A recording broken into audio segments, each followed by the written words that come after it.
welcome to the Tactic Talk for Palace at home. Sam, as we know, we did a show earlier to basically announce that we aren't getting point deduction, which again I was saying earlier that means that this is probably a bigger game, in my opinion, than we actually thought it would be.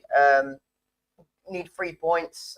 What's your take on this game? Because as you can see on the form side, on the other side, it's not looking good for us right now. Well, we need to start picking up wins. We need to start picking up points to progress out of that bottom three again. And it all starts with Palace.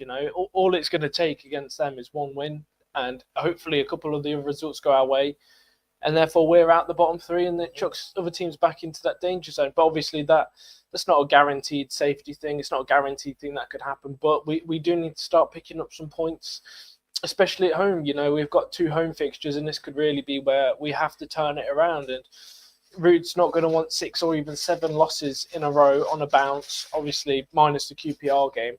I'm kind of taking that out of consideration because, there's different leagues, different levels to it. And we virtually played the first team, and QPR played a bit of a B team, to be honest with you. So, massive game, and we need to win something. Like you said, the PSR, can the players bounce back? Does it give them any confidence? Well, only time will tell, this in about 36 hours we'll find out, won't we? Yes, we will. Right, we'll get to change the team. Sam, I have put you into more of the formation you've been talking about the last couple of days. So let's start with the keeper. I don't think Mads is fit yet. And I don't think Ward's been in the team even on the bench for the last couple of games. So you've got a choice of 2 at the moment. So what are you picking? I'm gonna stick with Stolisic. I think Iverson's probably potentially been a bit unlucky to not get a look in, but you can't go too wrong. I think we're putting Stolisic in there. I think he's probably offers a bit more of what Ruud wants to see, which again, that's up to Ruud if that's how he wants to play. We'll see how it goes. Again, it is a big miss without Hermansen, really. It is a massive miss. So the sooner he can come back, the better. But Stolisic is an okay replacement. But I guess, if you look at it in his time in charge, that Hermansen saved us in a lot of key moments, and I think that's been proven in the last 5 games. So yeah. Mike Rook here says, and we're on course to finish on 26, 27 points. Something has to change.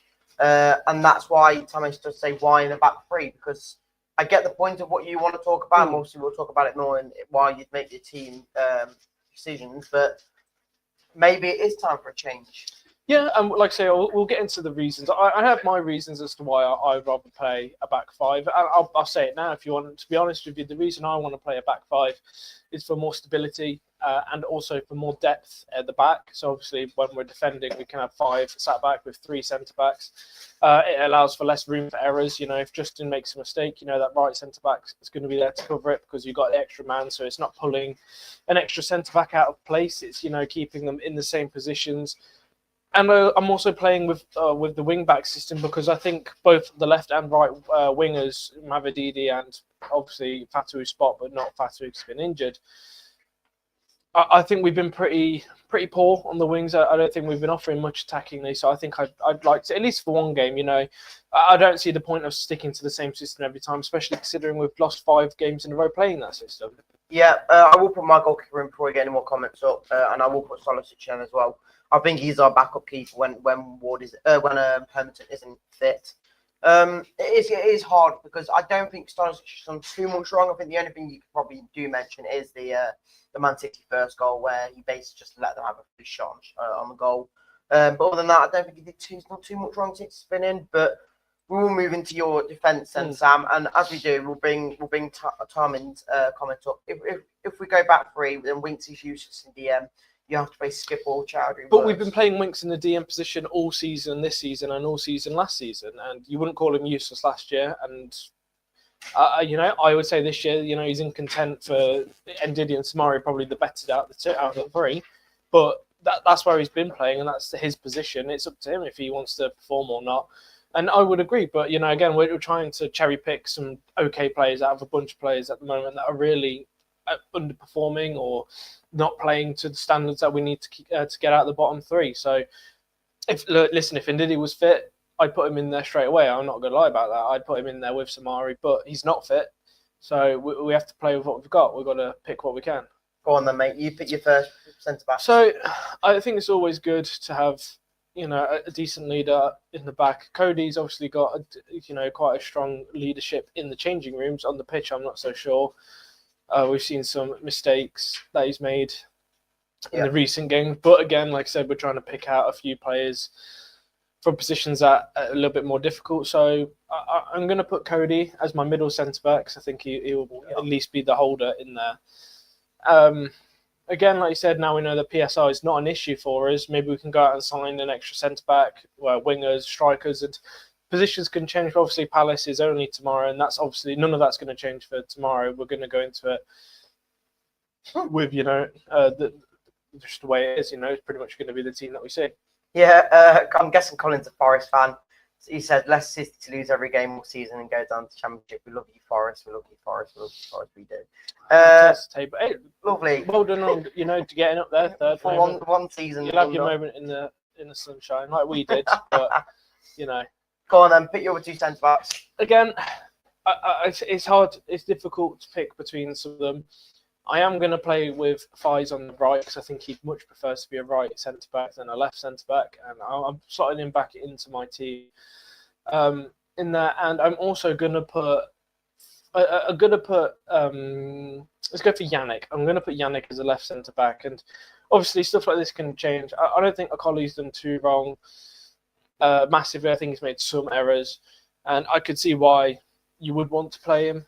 But for me, I just think he's been out of that team for a while now. And against Palace, I would probably play you more, I guess you'd say, fit or in form centre-backs. It's hard to say in form when none of them have really been, really been in form. But that would be my three. And again, you can squeeze a collie in there somewhere if you want to. But those would be my three centre-backs. Yeah, I'll go into mine in a sec. But the only thing I would say is if you're having these two, I would put Vestergaard more central.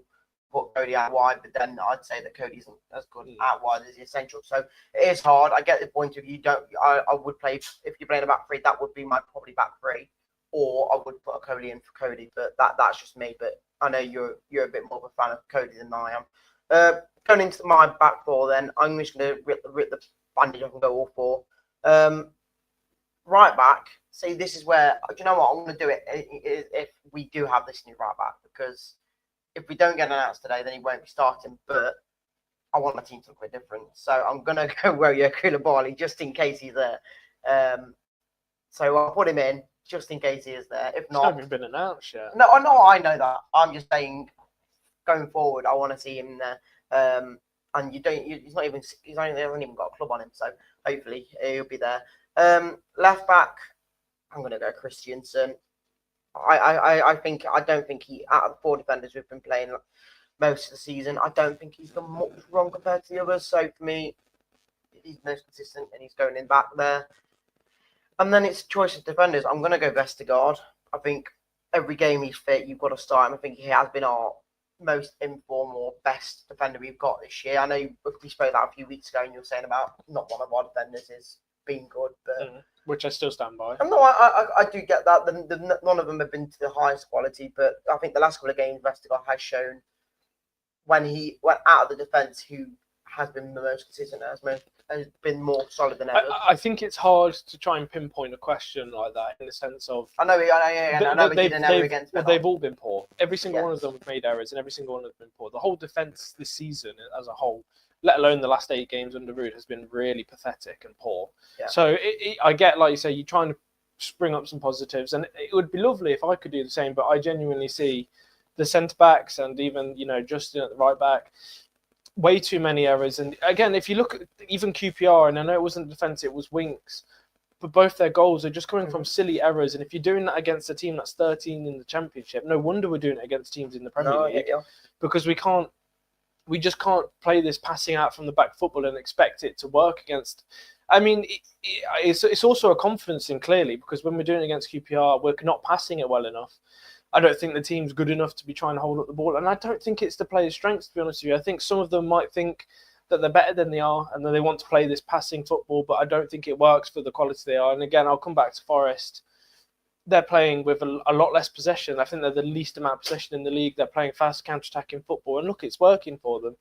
And they're playing to their strengths. They know that there's no point trying to outpass these teams because that's not their strengths. And I genuinely think that's not Leicester's strengths, at least not in the Premier League against better teams. Last season in the Championship, did it work? Yes, for the majority of the season, apart from the last 10 games where we almost fumbled it. We almost, didn't get first place. We almost fumbled getting second place. But we came through. The players had a meeting about what they wanted to do. And Southampton game turned it around. Again, I'm not going into the past, but that's just my thoughts on why I think stuff should change in possession-based football for a team like Leicester. Doesn't work, and I genuinely think we should be playing to, the attacker's strengths, which is for me quick counter-attacking football. And the less the defenders can have the ball, the less mistakes they're going to make in a match. Yeah, fair enough. And my other centre back will be Faze. I think after that QPR game again, I know it was against Championship opposition, but I don't think he did too much wrong. I think the banger he scored is just showing when he can do something like that. It is quality stuff. So I'm giving him the chance back in a team. He has been away from the square, from the starting 11 for quite a few weeks now. So maybe it's time for him to come back in, as much as he has announced. Or yeah, I was about to say. I know there's rumours around him wanting to leave if offers come on the table, but until he leaves, for me, he's still a Leicester player, and I think he would still play for us. I don't think he'd be like a Morris or a Fofana style of player who will not want to play for us. You hope not. I could see him very easily doing that. I think he's a Mardy Git at times as a player, so I can see him doing that. But hopefully, he just enjoys his football. I mean, it's difficult because I know he gets a lot of scrutiny because, again, like a lot of the centre backs this year, they've made a lot of fatal errors. Fai's being included in that, hence why he's been dropped the last 5, 6, 7 games. Decent against QPR. He's in my team because, again, like I said, I want to play with 3 centre backs, and I think Fai's is probably the better option out there. And he can play really well. He had a good game a few weeks back. I can't remember who it was against. I think it might have been Liverpool when we lost 3-1. But he was pulling in some nice blocks and that. And it's just that's the kind of defending you like to see, but we don't see that often. And I'd like to see that a bit more from him, and we know he can do it because he was doing it a lot last year. Yeah, going into your kind of fullback / winger sort of positions, then I'm guessing it's going to be who we were expecting it to be. Probably Christensen, like you said, left wing back for me. I think he's again one of these players which looks better when he's going up the wing and bombing back down. He's got enough fitness to be able to do that, and he's not done too much wrong. Again, I think the whole defence has been pretty poor as a whole, but if one player has been fairly consistent, it is Christensen. He's not been, apart from one mistake against Man U, I can't really pinpoint many other mistakes I've seen him make in the defence. So, yeah, again, he's into my team, and I think he's a decent player, but I think he plays with a lot of passion, but, I think sometimes quality is a little bit lacking. But, again, I think confidence is a massive thing. The better you can play, the more confidence you can have as a defence, the better you're going to look. So hopefully we can have a bit more confidence in the structure that I'm putting in anyway. Yeah, bringing all coming on. Simon also says as a scary. So we did look at the stats beforehand of goals and assists and whatnot. He's only had 2 goals in I think 13 or 14 appearances. So he's not had the best of season so far. You've got someone like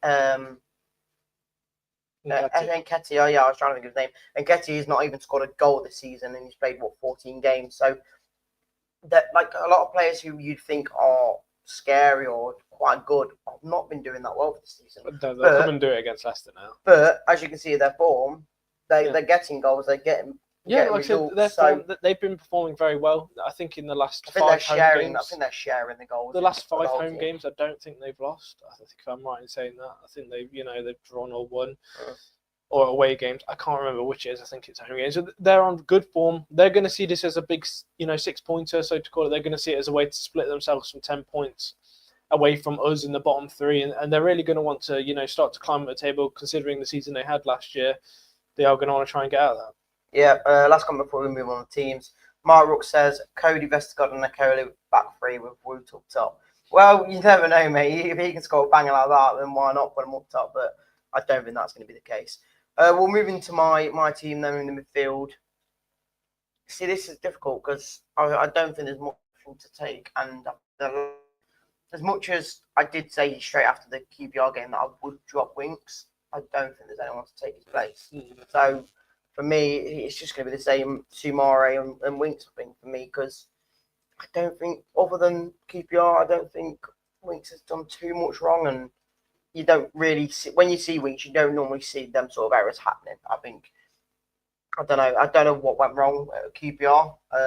Just 2 misplaced passes and 2 errors, but again, I'll come back. I think it's one too many. I think when we're playing in that middle of the park, and even against QPR, one too many passes. And Winks I think he's great at getting the ball forward and finding that nice space. And even when he passes it to left and right sides, I think even when you can see it that QPR are kind of finding out how to play against these teams. And when a team like that's figuring out that they're just going to pass it around the back, we become a bit too predictable. So again, just my thoughts. I hope we change it. I think if you see us do possession-based football, which I assume we will do, against Palace, I can probably guarantee you that we're going to concede a goal from a silly mistake at the back, because that's just how it is at the moment. That's happening in every game. That's not, me being negative. That's literally just what is happening in every game in the past 5, 6, 7 games. So I hope it doesn't happen, but, if you keep repeating it and, something doesn't change, you're only going to keep repeating history, aren't you, at that point?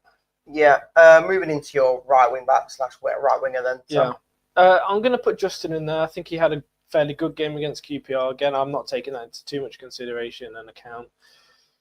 But I think Justin has always been better as a wing back. And until this Koulibaly gets announced and, comes into the team, because even if he gets announced today, now, I highly doubt he's going to be able to play. You know what? I probably might be changing because I think you have to be announced before 12. I think that it's not enough time for him to, travel from Italy to, meet the players, the coach, and then go straight into a very tough game in the Premier League. And I think I'd like to see a couple cameo appearances from him first before he rotates. But if the club thinks he's good enough, then I'd put him in there, because obviously Justin, I'm not trying to defend Justin. Justin has been very poor in the last 5, 6 games, defensively. I've always said Justin's better as a wing back, as a just out-and-out defender anyway. So hopefully if that extra central, centre-back in there can help him defend a bit better when he does need to come back. But that's what I do. Again, I in my system, I don't think Chowdhury really fits the wing-back role. I think he is more of that. If you're good, for me, really, if you're going to play with just an out-and-out right back, I would put Chowdhury in there. But for me, I want to play with the wing backs rather than an out-and-out right back. But that's just me. All right. Well, as I've already done the midfield, we'll go for you again. Yeah. I'm guessing. I'm only guessing, but are you going to agree with my 2 in your midfield, or? Yeah, I'm going to put Danny Ward in there in the centre. No, obviously, yeah. Sumari gets into the team again, fairly consistent. Can't knock him, I guess, so to speak. I think he's done okay. But we're starting to see the quality of him coming through, mate. I think he's done all right in a pretty poor overall team. I think he's showing why he cost. Okay, not quite. I think he's showing some of those qualities, which is why we signed him. And I think Rude's getting a decent amount out of him. But again, players around him not helping him really in the situations. So hopefully he can come in and have an A game that we need, and hopefully the players around him can also have an A game tomorrow into my team. And yeah, it's Winks as well, because I don't know who else to play with, and Diddy out. Winks has been, he's one of those players which he's fairly consistent and okay. QPR mistakes doesn't, build with a lot of confidence for the Palace game, but it's either him or Skip, and Skip for me again, I don't know why. We really signed him. £25 million on the bench. Yeah, considering that Sumari's coming to the team, for me it's another 25 million we should have put into an attacking player. Mm-hmm. When when we're in this situation now, we ended up not needing him. Yeah, well, he's also not been that good. I do agree with the way you're going with things. Yeah. Playing with the back 3 with the 2 wing backs and being in the far the back when it comes to defending. I don't know, because like you said, Mavididi isn't the best performance. I know what you're about to build up to say is, where's the attacking threat coming from? No, because I see the attacking threat in the fullbacks, but I don't know if they've got the. There's only one way to tell. The last third, I know what you mean. For me, there's only one way to tell, and that's to try this system. For me, I think that we've tried Mavididi for way too long, and we've fluctuated since Fatour. I mean, even pre-Fatour getting injured, he wasn't doing that well. So with Ayew coming in on that side, even Bobby Reed, McAteer, all of the players we've tried on the right wing, I don't think any of them have really performed. And I think the only ones that have performed are the ones that aren't right wingers, which is El Canus or Buonanotte, that when they've been shoved on that side. But they're not out and out right wingers or left wingers. I think both of them strongest in the midfield. You could probably allude to see where I'm going now with my attacking players. Oh, mate, you can go for it. I might as well. It's Buonanotte and El Canus. I think both of them look fairly good so far. I think El Canus has obviously stepped up a little bit.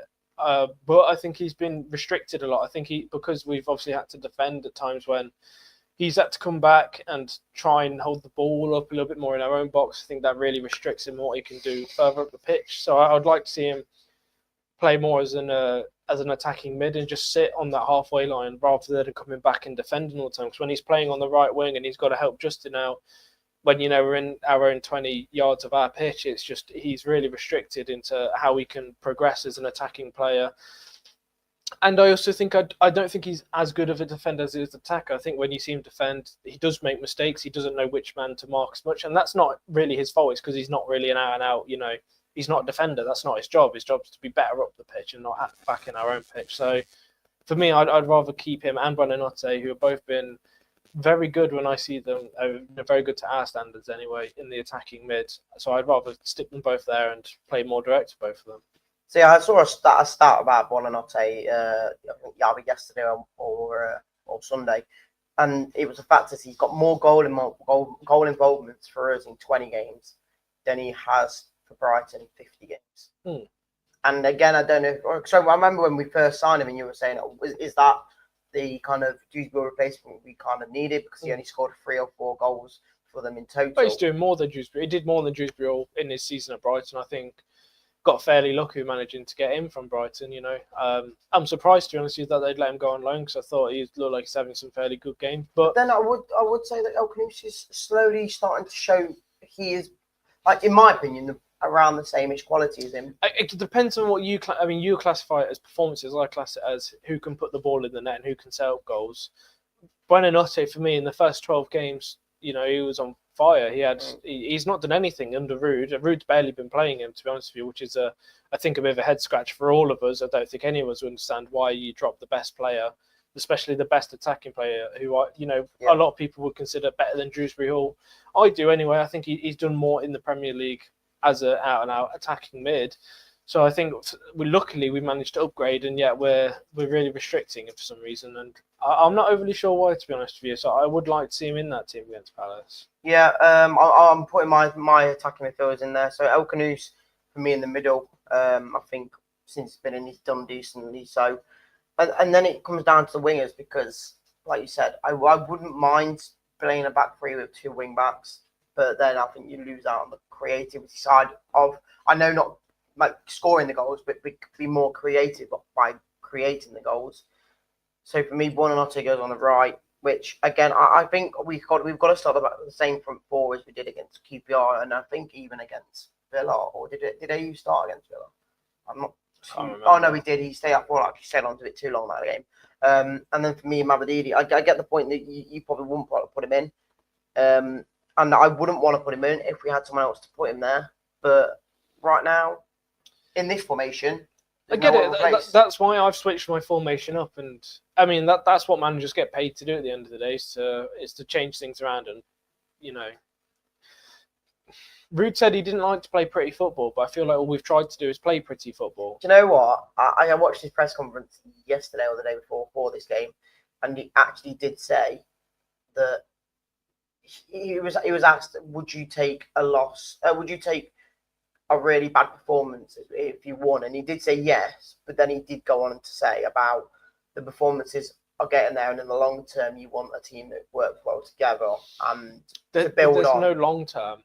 No, and that's why I'm saying, like, I get the point of it. You'd rather have a bad result, what's a bad long performance term? and a good win. Long term was getting relegated, transfer embargo, points deduction in the Championship, because we know that's going to happen. 5-6 years in the Premier League, like starting to. We could, but we're really not. But squad. we're not in the position. We already had that squad. We already had that squad to build.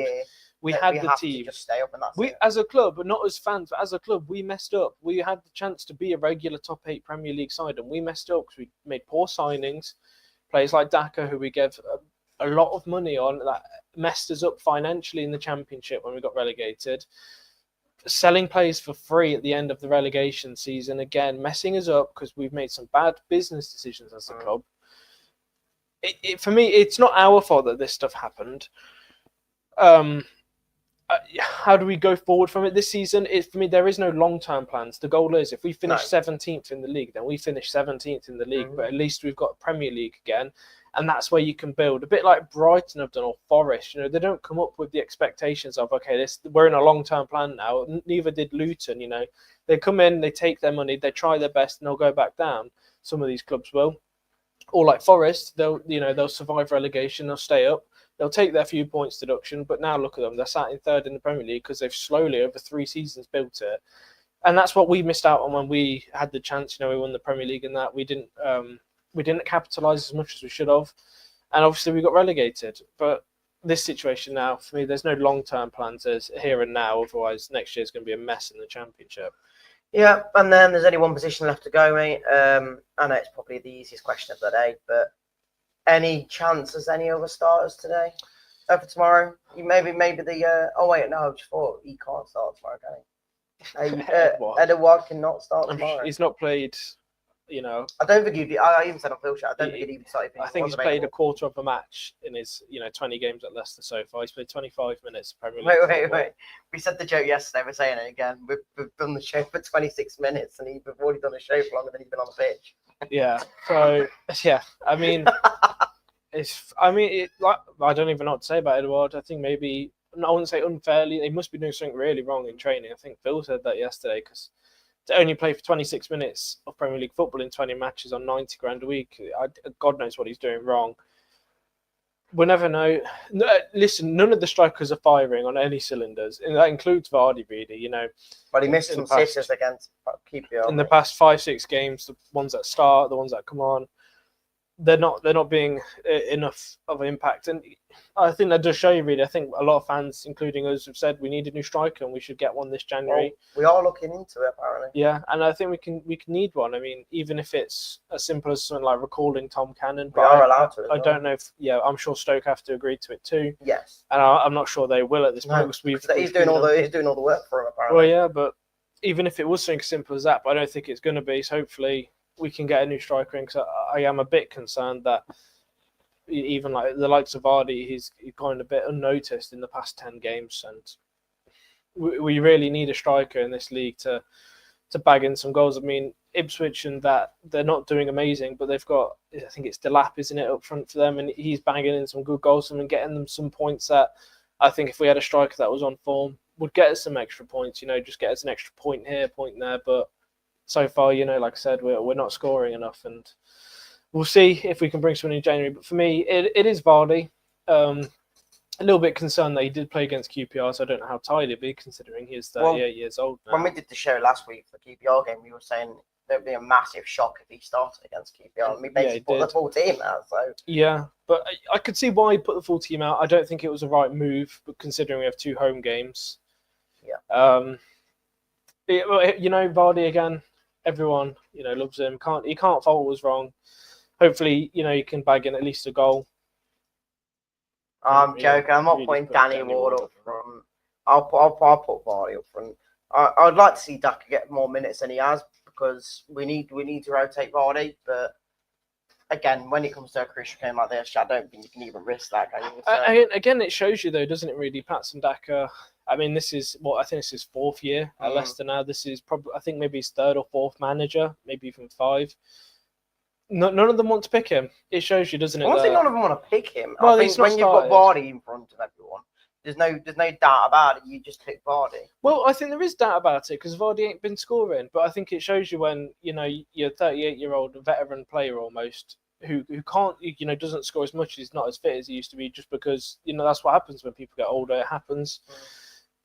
When you're young, fit, meant to be Vardy replacement Daka, doesn't really get a look in. I mean, again, Daka's very bipolar. He comes in, he did that great goal against West Ham, and then silence. The minutes he does play, and I think some of the responsibility has to lie with Ruud as well. Well, make sure you're swapping Vardy out quicker than the 83rd minute, because giving Daka 7 minutes is too long, and giving Daka 7 minutes isn't long enough. and giving Vardy 83 minutes of a match probably too long. It's probably 20 minutes too long than he can handle at the moment, especially if he's going to play against QPR. He's not going to be able to do a full 90 against Palace, I don't think. But we're not the managers, really. This is just from a fan's point of view, but I think we can all see... We'd all love to be the manager, wouldn't we? I think some of us might do a better job, to be honest with you, than watching the way we do the club, to be honest. Yeah, right, there you go, guys. There's my team, and there is Sam's team. Put your comments below to tell us whose team you think will win the game more. Sam, last comment before we finish. Score prediction, please. It's got to be a win for me. I don't think we can walk away with anything else. If we really want to, and I mean really, this is the moment for me. It's the make or break point of if we want to avoid relegation, we need to start picking up form. One win here now, and everyone else. I know we're relying on teams still, but a lot of teams have big games coming up. So. We had you have opportunities where you can bet on yourself to get out of these situations, but the situation we're in now, we have to rely on other teams around us to also do poorly and us to do better. That's just what it's what it comes to. That's what Ipswich will be relying on. They'll be hoping, right, let's hope Leicester. I don't know what kind of result they're looking for. They might be looking for a Leicester draw or even a Leicester win. I don't know, because they might want to think, well, the closer Palace can get down there, the more chance they can get ahead of them. It's one of those really where 3 points for me. I'm going to say, I think to be comfortable, 3-1 win against Palace at home. I think that would be a comfortable and a decent, somewhat a semi-decent performance. I think we're going to concede, and it'll probably be to a mistake on our own half. But I'm hoping that we don't let that confidence, just completely shoot us down if we do concede. It's just I don't think it helps when you concede to a mistake that you make. So, when it's preventable. And you watch it, it's in the crowd, it's deflating when you watch us do a silly mistake and we go and concede. Sometimes, really when you go to a game and you see one of their players going absolutely screaming, you're like, yeah, fair play, it's a great goal. What are you going to do about it? Yeah. But when you see us concede to a silly play, you're like, it's just, what's going on? But go on, Reedy, you give us your score predictions going into it. Do you know what? After this news that's come out today, I said 2-2 yesterday. I'm going to go more positive now. I'm going to go for a 3-2. And we'll nick it now with an El Canoes goal. So last minute, 97th minute, El Canoes. It would be nice, but it'd be horrible to watch, wouldn't it? Right to the end, you'd not want that. But to end off, yes, I'll say that. There you go. Again, guys, make sure you check the teams out. Make sure you can see who we think should play. Again, it is starting to get to a bit more solidified in who we're picking. I know certain players will change with hopefully some new transfers coming in, but make sure you get your comments and get your views in, and we'll catch you all on Thursday for the Fulham preview and a post-match from the Palace game. So I appreciate you coming on, and we'll see you in a bit.